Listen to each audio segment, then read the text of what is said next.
what's up guys, welcome back to my channel, and if you're new here then welcome to our little corner of the internet. Today we're going to be watching a video titled When a Liner Attacked a Battleship. Without further ado, let's see what this video is about. It's the evening of November the 5th, 1940, and a group of British ships are racing across the Atlantic to resupply Britain. In the middle of the convoy is a single armed merchant cruiser, the HMS Jervis Bay. Oh wait, is this something that actually happened? Why is a liner though? A call comes over the bridge. Unidentified ship spotted. Hard to port. Captain Edward Fagan immediately orders the Jervis Bay to turn towards the ship and out of the center of the convoy. He orders a challenge signal to be flashed across the waves. Send the code. Seconds pass as they wait for the ship to respond.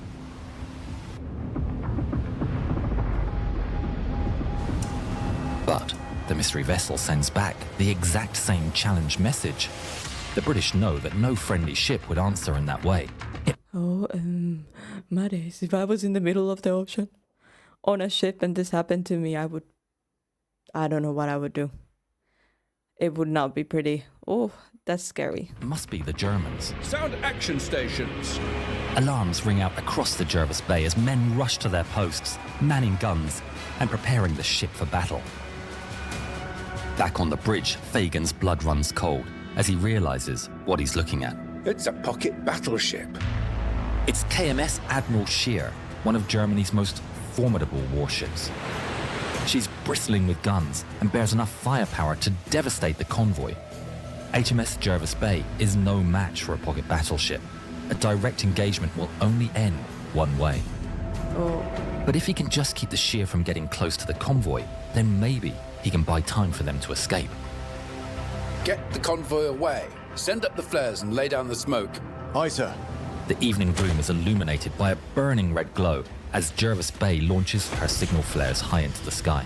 The merchant ships break out of their columns and begin turning to starboard.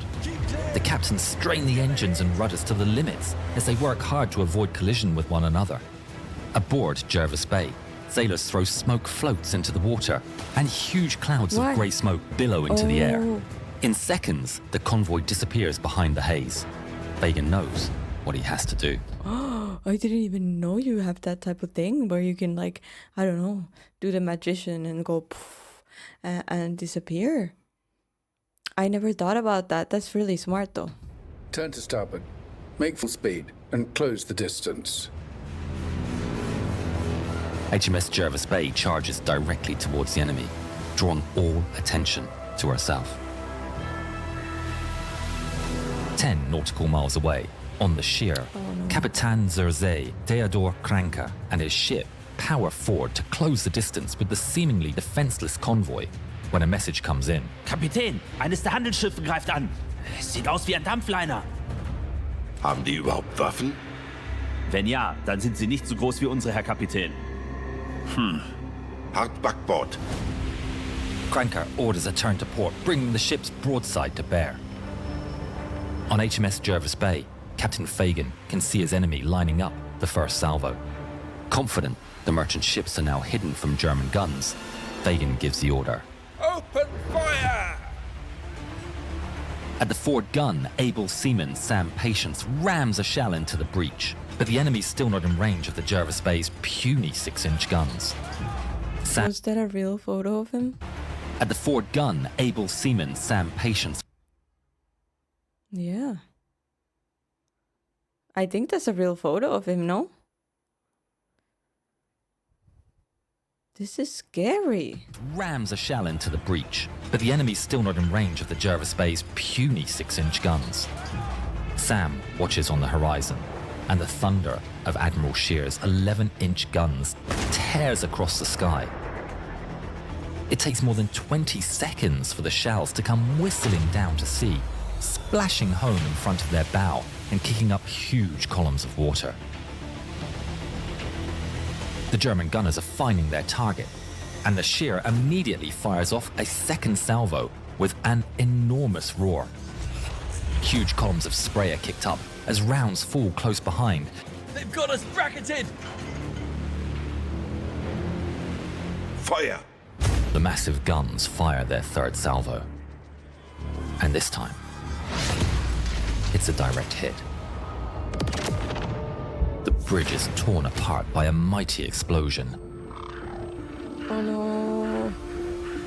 Oh no, I don't know. I don't want to watch this. Fagin This is scary. reaches down to pick himself off the floor, but the pain in his shoulder is excruciating. It's at this point he realizes his arm is missing. But despite losing a limb, he's determined to fight on, and he descends painfully down to the deck, clinging to another sailor for support. Shells continue to land every few seconds, and soon the entire superstructure begins to crumble under the repeated explosions. An incoming round even blasts away the white ensign flying from the main mast. The crew But what do you do? Like, there's nothing you can do, no? Why do they not stop? I mean, at this point, they've already won. Isn't it that if you down another ship, you have to save the people? It's already down, basically. look up as shards of wood and glowing embers cascade down to the deck, and the tattered white flag flutters down.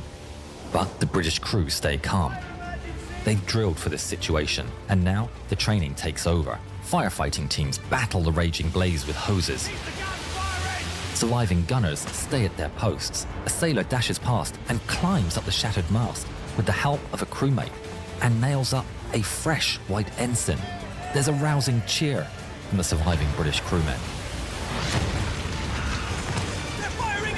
Fagin fights through the searing pain as he considers his next move. Hold your position! They're lining up another salvo! He sees that the Shear has begun firing its secondary 6-inch guns at the fleeing merchant ships. Jervis Bay's continued resistance is the only thing stopping the German ship from unleashing its main guns on the convoy. Fagin pulls himself to his feet. With the bridge destroyed, he's got to get to the rear control compartment. From there, he can steer the ship and issue orders. His body's close to failing, but he moves as fast as he can, supported by a crewmate. Meanwhile, Sam and his team are firing off their weapon as rapidly as they can. He rams another round home and waits for the blast. The shell arcs away, and Sam watches as it plunges harmlessly into the water. The Shear remains untouched. We might as well be throwing spuds. They may not be inflicting any damage, but they know that every round keeps Shear from closing in, buying precious time for the convoy to escape. Sam readies himself to send another round downrange, but suddenly, he's blown off his feet by an enormous, shuddering blast. He feels Why am I watching this? This is horrifying. I don't like it. the sharp stabbing pain and slams down onto the deck. Then his world goes black. On the Shear, Captain Kranke watches the fires burn across Jervis Bay. It's still blocking his most direct route to the merchant ships, and despite the damage, a single 6-inch gun keeps firing in its direction. The British shells do no harm, but the risk of a lucky hit plays on his mind, so he can't just sail past. Neither does he have the time to bypass her. Wenn dieses Schiff sich nicht ergibt, muss es vernichtet werden.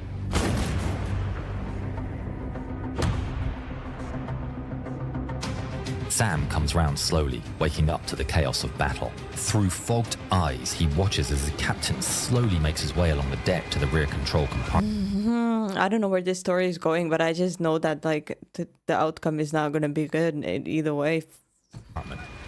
If Fagin gets there, he'll be able to steer the ship and issue orders. Maybe he can get them out of this. Sam watches and shouts encouragement. Come on, sir!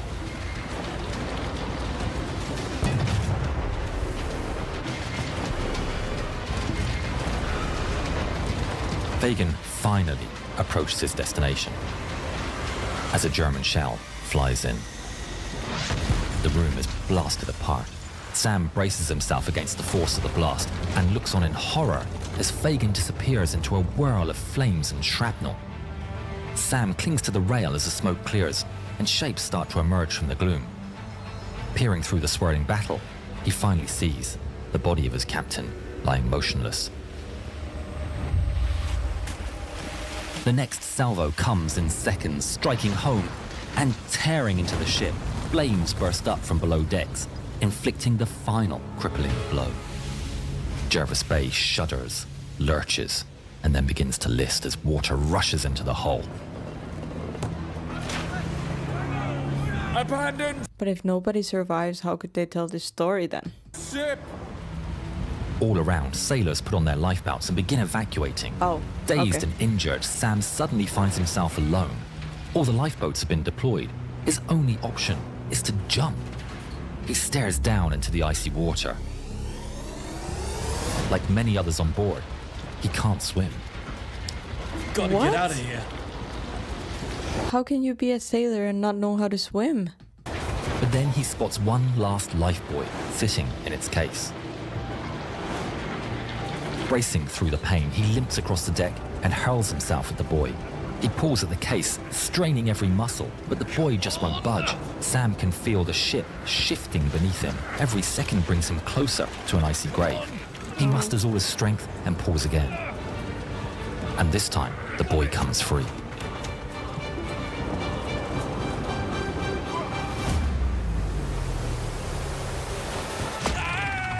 Sam This is a whole movie production. jumps.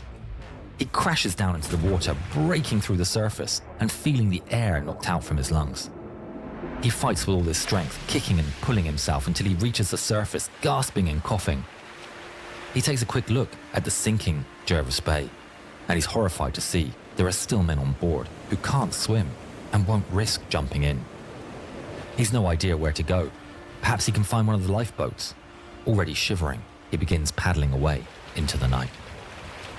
On the bridge of the Sheer, Captain Kranker can't help but admire the sacrifice of the enemy crew. Gott weiß, diese Männer haben sich ihr Land verdient gemacht. But now he can start the pursuit. Peering into the dark, he spots SS Rangitiki, a large This is transport ship tough. steaming away in the distance. I could not do anything. I couldn't do this. I wouldn't have. How do you do that? And just, you know, I can't. I could not be that cold and calculated. I couldn't do anything. I couldn't even hit the first shots. No. He sets course and begins the hunt. Hart Steuerbord. Feuer auf den dicksten Brocken. Rangitiki twists and turns, changing course to try and avoid the German warship. But the Sheer launches a salvo and scores a direct hit on the ship's stern. Rangitiki is badly hit and trailing columns of black smoke. Kranker's confident that he's bagged his second kill of the evening, but then watches in frustration as the massive ship disappears into a smokescreen. Night falls, and a few miles away, Sam struggles in the freezing water. His injuries are agonizing, and the cold stabs him like 1,000 tiny needles. He doesn't know how much longer he can keep this up. But then, he spots a small shape in the dark and hears familiar voices drifting across the waves. There are men in a lifeboat looking for survivors. He paddles himself closer, fighting through the waves. Using the last of his energy, he drags himself up into the boat. Sam collapses exhausted among the feet of his fellow sailors, and the men huddle together for a long, cold night. They watch as HMS Jervis Bay finally slips beneath the waves. The white ensign that they had proudly erected is the last thing to disappear. All that's left behind is a field of debris and the men who didn't make it out alive. In the distance, they can see the flashes and hear the echoing booms as KMS Admiral Scheer chases down another merchant ship.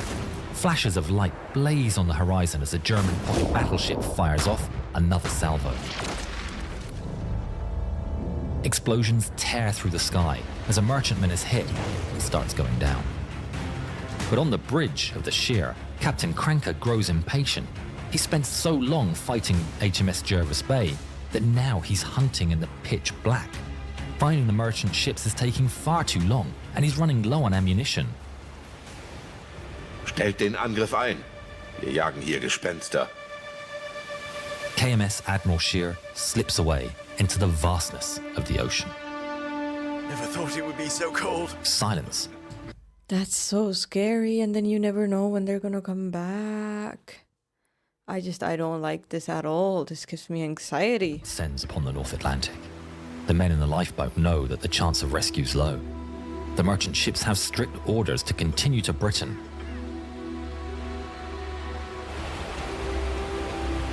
But hours later, the survivors spot lights approaching. It looks like rescuers arrived. Help us! The men shout and wave their arms. We are here! As a big boat comes alongside, they hear strains of a foreign language. They glance around nervously. Are they about to become prisoners? No. But the ship isn't German. It's the Swedish freighter Sturahorn. The ship's crew haul the freezing men up onto the deck. Altogether, Sturahorn and her men save 68 of Jervis Bay's 256-man crew and deliver them safely to Canada. The British ship's heroic sacrifice allowed for almost all of the merchant ships to escape from the KMS Admiral Scheer. For his bravery, Captain Fagan was posthumously awarded the Victoria Cross.